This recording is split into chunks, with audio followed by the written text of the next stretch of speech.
Hello and welcome to the Think Bambu podcast, the show where we unpack the personal and professional growth journeys from some of the most interesting minds in marketing and business. And today I have none other than Edwin Mwangi.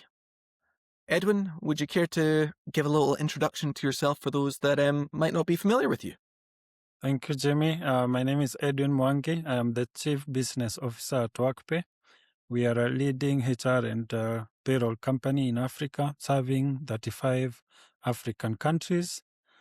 I've been there for the last 7 years. Before then, I had a stint in trying to found some other startups that I failed miserably sometimes. And it was a good lesson. And before then, I worked at corporate. I worked at a bank just after university. And it's Nice. a pleasure to be. Yeah. Well, thank you very much for being here. So, just touching on that there. So, you went through more traditional financial firms, and then you've arrived at WorkPay as the chief business officer. Now, this is all about personal and professional growth. What was the biggest learning or unlearning that you had to go through from going from more traditional financial institutions to going into the world of a startup and having it grow from there? Good question. Corporate is very structured. So you get in there, you fresh from university. There is a proper induction, training, onboarding, on-job training. The KPIs or the job description very clear. You are a small part of a very big engine, and everything is very clear. You're measured via KPIs. The process is clear.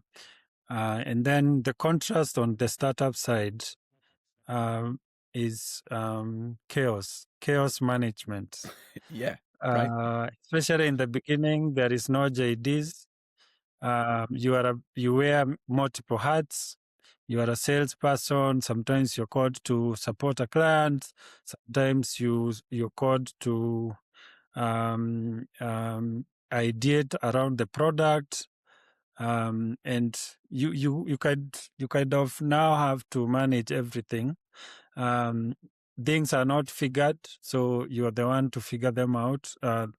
As opposed to corporate, where the strategies are clear, companies have their corporate strategy in place, they've narrowed it down to the values, KPIs, purpose, everything.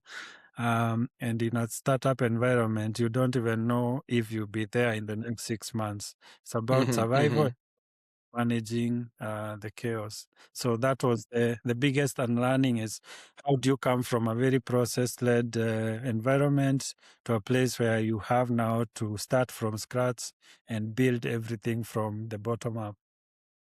And how did you feel when you were going through that? Because from my background is exactly that, of going through places with insurance firms, large enterprise businesses with thousands of employees, to it's you and two other people. What it's quite difficult. So how did you feel when you were making that transition? I think it goes down to the why. I always had this calling that I wanted to do something for Africa, Pan-African spirit, call it. And an innovator, I'd call myself that. And I wanted to be in a place where I innovate solutions. So at the bank, I was feeling like there is no contribution I can make on the banking sector. Things are figured out, the story is clear, the problem is clear, what the customers are being served.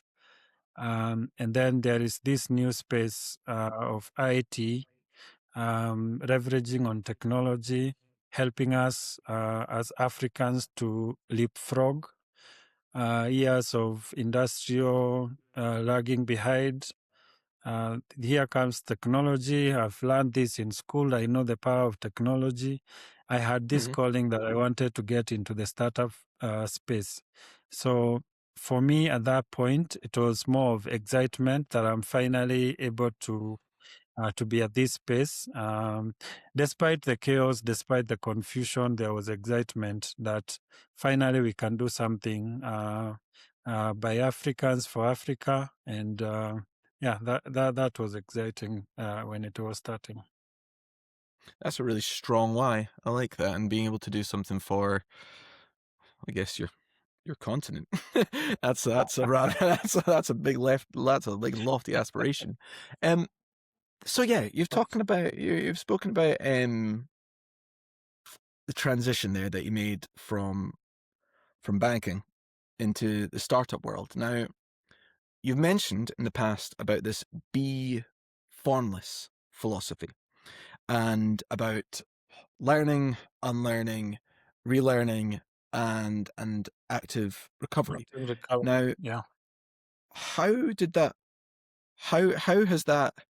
For those who are unfamiliar with it, can you describe what the Be-Formless philosophy is and how you've used that to navigate WorkPay? Let's use that as the example. I can give you the story of WorkPay through the philosophy. Yeah. As I said, the first thing is learning what you don't know. When I came in as the head of sales, then brought in the first customer on board. We were iterating the product to figure out what worked. The early days, we dropped some features and focused on HR and payroll. And we figured the market. That was around 2019, pre-COVID. And our primary market is, of course, Kenya, which we had a good success. In the year prior to joining YC, we were in just one market, that is Kenya. And there was a lot of learning, about go-to-market strategies, what sectors worked, how do you position the product, what do you say to the customers, how do you market the product, how do you set up sales teams and the like. And at the end of that year and the validation that came from joining Google for Africa Startup Accelerator and also Y Combinator, which is the biggest startup accelerator in the world. The validation that came in that is that you know exactly what you're doing.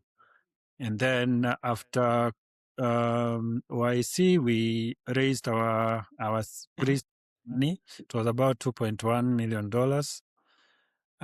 And with the money, of course, now expansion expectations come.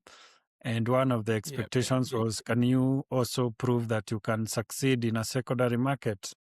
And we went to Nigeria, West Africa, thinking that we knew we had figured this African market. And the shock is that you think that it works the same way, and then it doesn't. And that's where you have to unlearn what you know.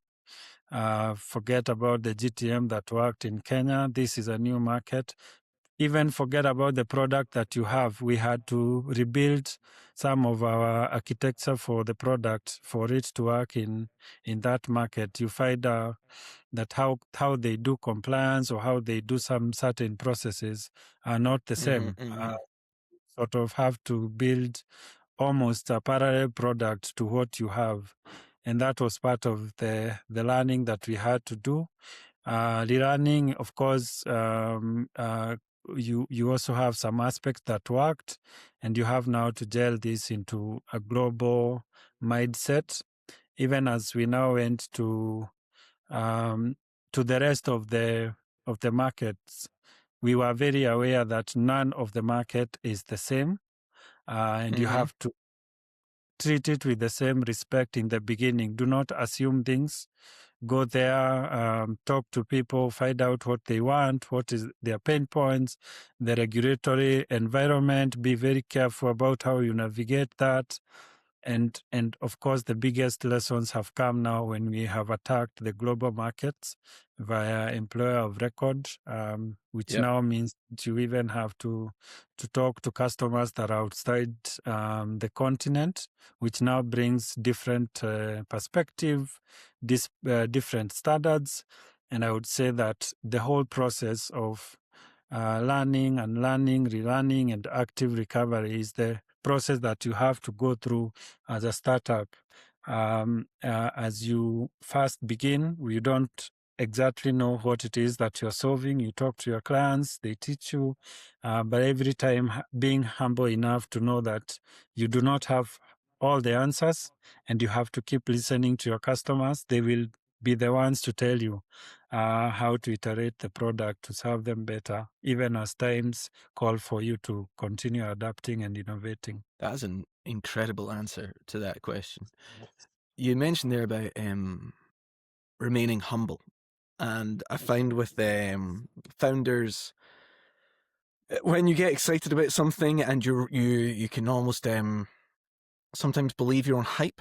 You can drink the Kool-Aid of your own product and what you're serving there, and the market or not even market research, the market response can tell you quite quickly, we like this, we don't want like that, and you've got to leave your ego at the door and just go, well, this is what they're wanting, this is what's working for us, this is what's working for us. It might not be what you originally had in mind. You've got to reiterate, especially when you're going into different markets and different cultures and how they respond to you.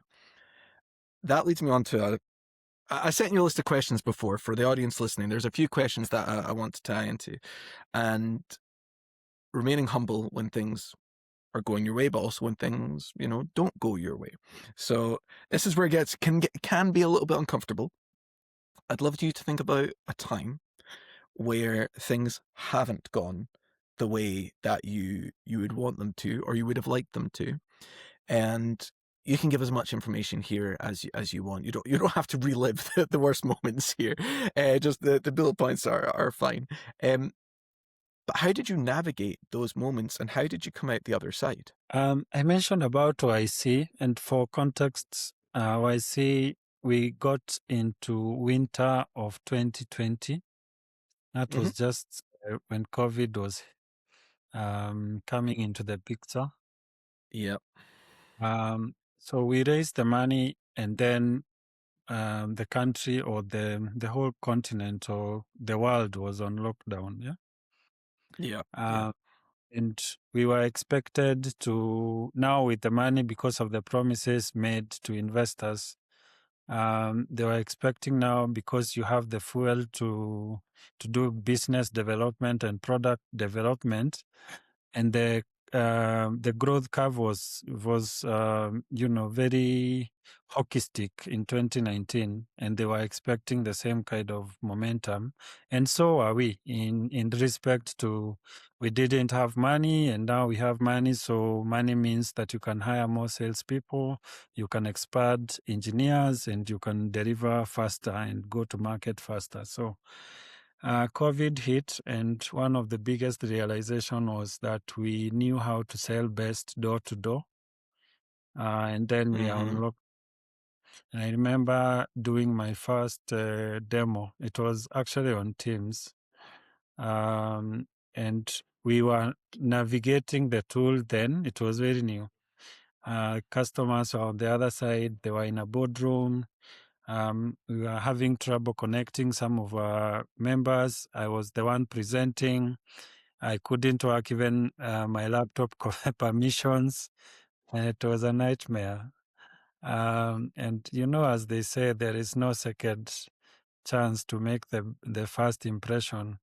And we lost the deal. It was a big deal because it was an enterprise client, and we were very eager to get into that market, having served small businesses and SMEs in 2019.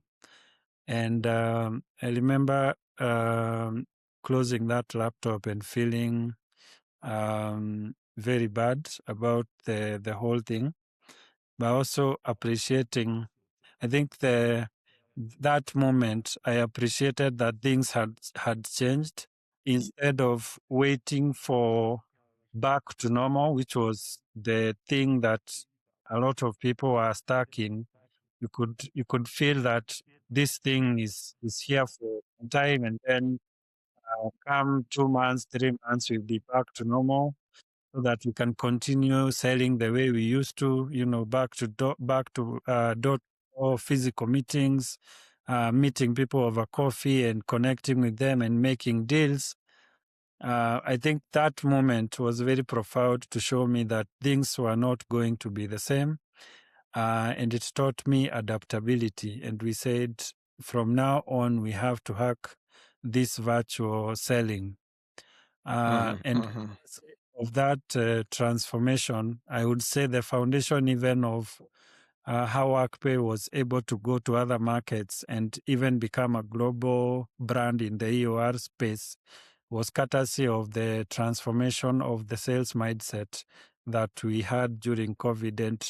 And just seeing now this has happened, and it has opened a whole new world, and I don't need to be in the UK to sell to Jimmy, or to be in the mhm. US. I can connect with them via Zoom or via whatever tool, and have a conversation. As long as he has a problem that I can solve for him, we can make business. And I think that was a very profound lesson that I learned in failure. Yeah.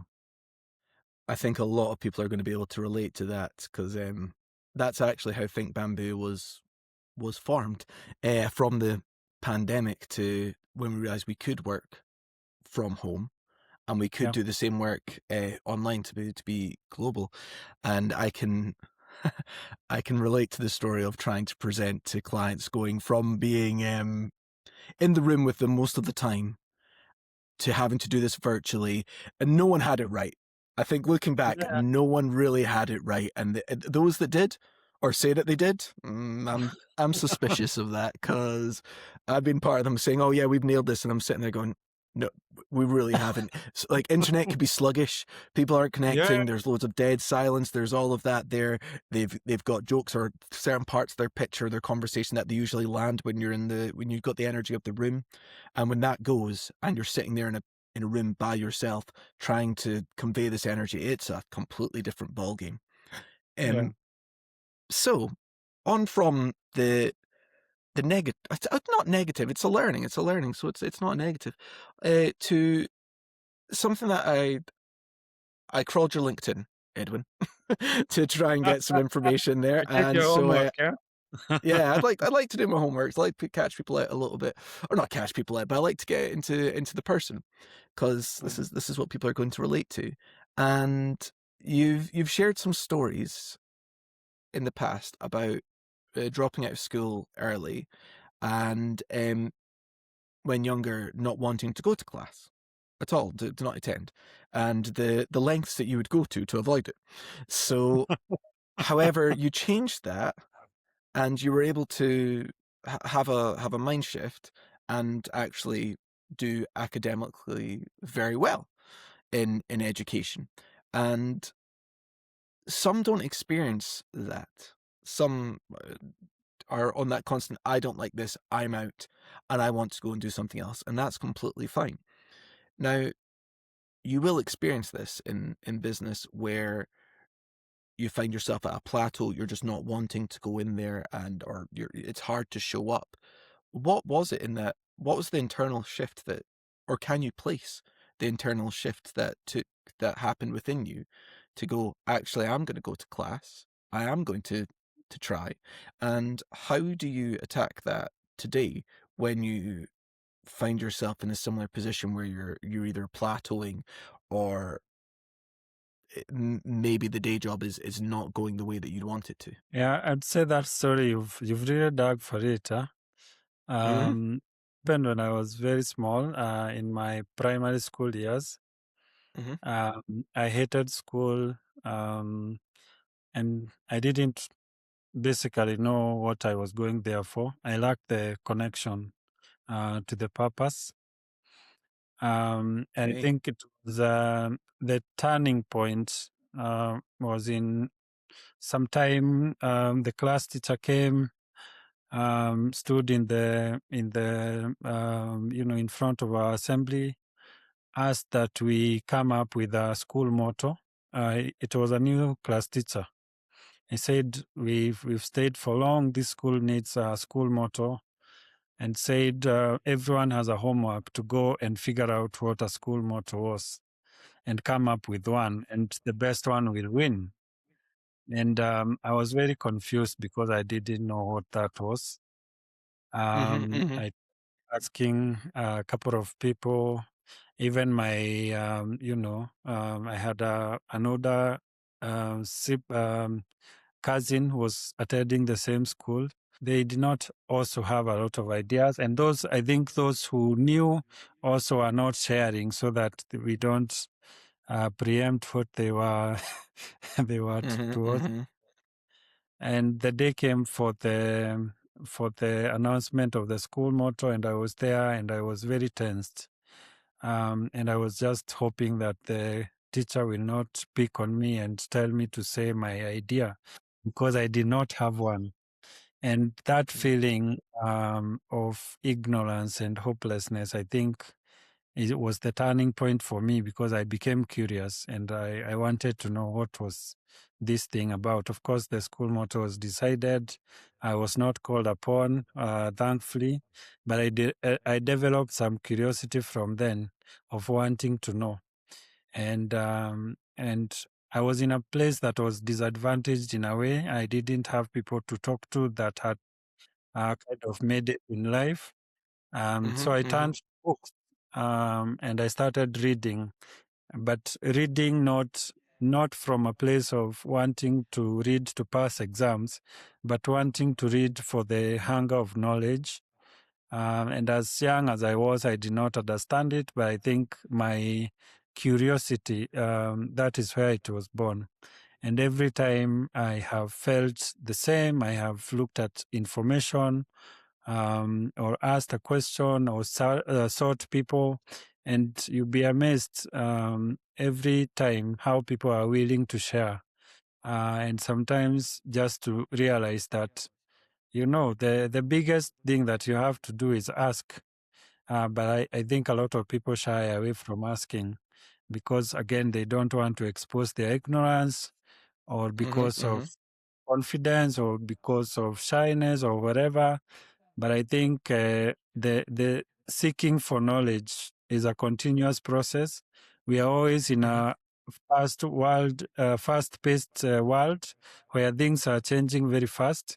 Even in our space, a lot of things are changing. We are now into this AI space that is again changing in a lightning speed.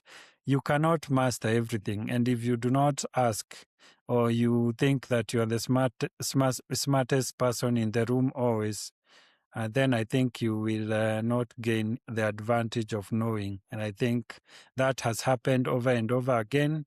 And also the curiosity to know, of course, as I shared again, every time I feel like this is boring, I want to get excited again. And I think for me, the space that I got myself in the startup, the good thing, the problems are never solved.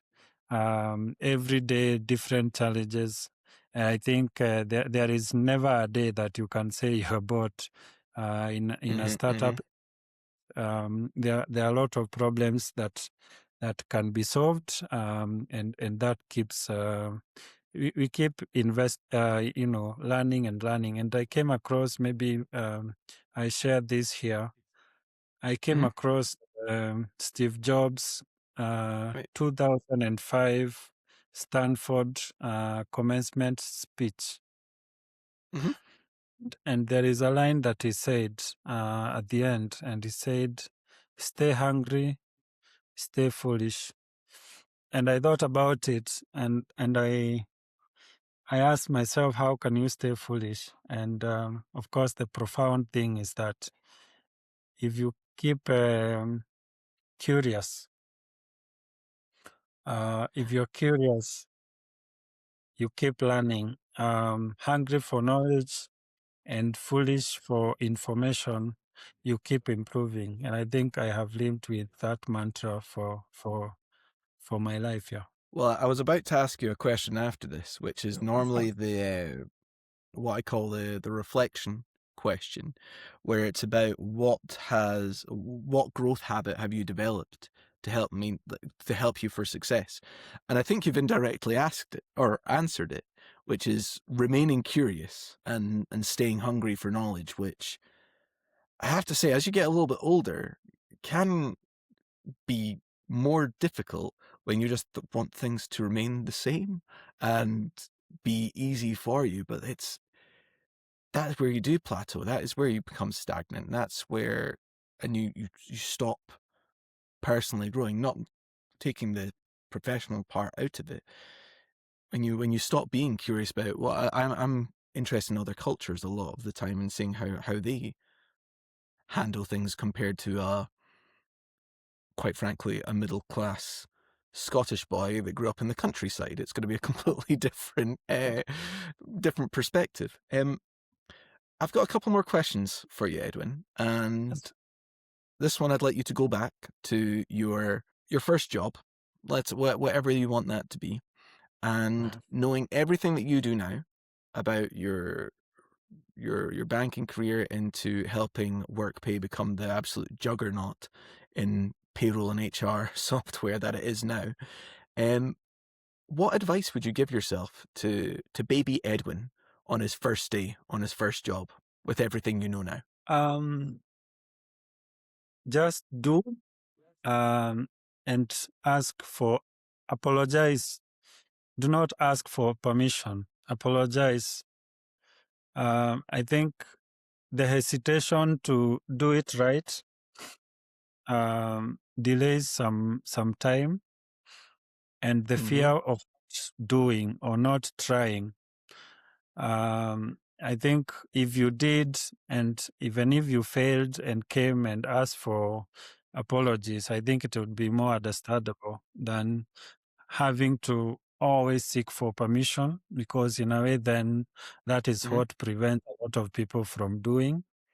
So I'll tell my younger self to do it, right now, and then fail fast. Either way you learn. Even if you lose, you keep the lesson. That is great advice, and one that I tell myself and my co-founders nearly every week of, let's do it, we'll figure it out, and if we fail, but we learn and we crack on and we'll be better next time. Yeah. And I'd like to end every conversation with a sign of gratitude, because wherever we get to in life, there's a phrase, at least in Scotland, where it takes a village of people to help succeed and elevate. So who or what are the people or person that you are grateful for that's led you to where you are today? I'm grateful for a lot of people. I single out a couple of teachers and mentors at the workplace. I had one teacher called Mr. Gakunga. He was a high school teacher for maths and physics. And I was very, I was going through teenage, a lot of problems. I went to the school that I was not admitted because my family could not raise the school fees for the school that I was. And I was very low on confidence then. And at the end of the exam, I scored a 97 out of 100 in physics. And that teacher wrote at the back of the paper that every parent would wish to have a son like you. And I read it. It was very profound. It was very validating, and it lifted me. It lifted me from a very low point, and showed me that I had value despite the environment. I still had value, and I have kept that that lesson wherever I have gone. that I am the price, I am the value. It's not the environment, because I think we are affected by a lot of things around us. It could be, it could be the workplace environment, it could be the culture, it could be family, it could be, name it. But as long as you focus on you and you know you are the prize, you'll be able to do wonders. So I think I want to shout out to my teacher, Mr. Gakunga. He was my first recognized mentor. Even if he doesn't know, he made me from a very low in confidence young boy to the person I am today. I've had other mentors that I've been able to have at the workplace. Mary Wamai is one of them. I think you have seen my interview with her on her podcast, Executive Table. She's also one of the mentors at the workplace that I met, and who was able to take me in her wings and mentor me across the workplace. And I'm also very, really grateful to her. So I can say a lot of people, but let me stop there for the interest of time. But I want to appreciate everyone who extends a hand to someone to uplift them. This gratitude, may it go with you, and just know that it is never for granted. You are planting a seed in someone, you're validating someone, and even if they never repay you, I think there is a bigger universe that sees these small actions and repays. That's it. Thank you so much, Jimmy. That is an absolutely lovely answer. My wife is a teacher, and those type of comments always resonate there. It's yeah, that's so nice. That's really like on like, oh, what a thoughtful thing to do to write in the back, because he might not know the power that he had in that moment there, and it's the fact you kept that with you. So yes, that is everything, that all the time we've got for today. Thank you everyone for giving your time to the Think Bamboo podcast once again. I appreciate you all. I appreciate you, Edwin. Take care. Bye-bye. Thank you so much for your time. Bye. Oh no, actually no. Before we do that, sorry, I've done this before. I would like to know what's next for you. Sorry, I've done that and I really need to stop doing that. What's next? Where can we find you? I'm on LinkedIn. That's my professional network. And WhatsApp. But LinkedIn is I think you can drop a link somewhere, and anyone who wants to connect can connect. I'm writing a book. I'm writing a book. Awesome. I wish I knew that before I started this. I would have asked you about the book. Hold on, we can go a little bit longer. I want to know about this book. 15 years. You're writing a book? The book is around surviving the valley of death, 15 hard lessons from building African startups. And I've tried documenting some of the lessons I have for all the startups that failed and those that worked. And I think it will resonate a lot with people that are trying to get in the space and trying to found. And futuristic, I would want also to be a mentor in the space and help aspiring founders with things that were very hard to figure out, but we did. And if my advisory or mentorship can help them along the way, I think I will have done some justice to the ecosystem. Well, that's... I wish I'd known that. That's really, really good. And you've also helped me cover up my absolute fail of forgetting to ask what's next and where we can find you. Well, Edwin, I would love to read that book when it comes out. Please do let me know when it's available to buy, or if there's a transcript that I can read beforehand, because I really like those. But yes, once again, thank you very much for everyone giving their time to the Think Bamboo podcast. I appreciate you all. I appreciate you, Edwin. I wish you all the best for your book and for everything that comes next. Thank you, everyone. Take care.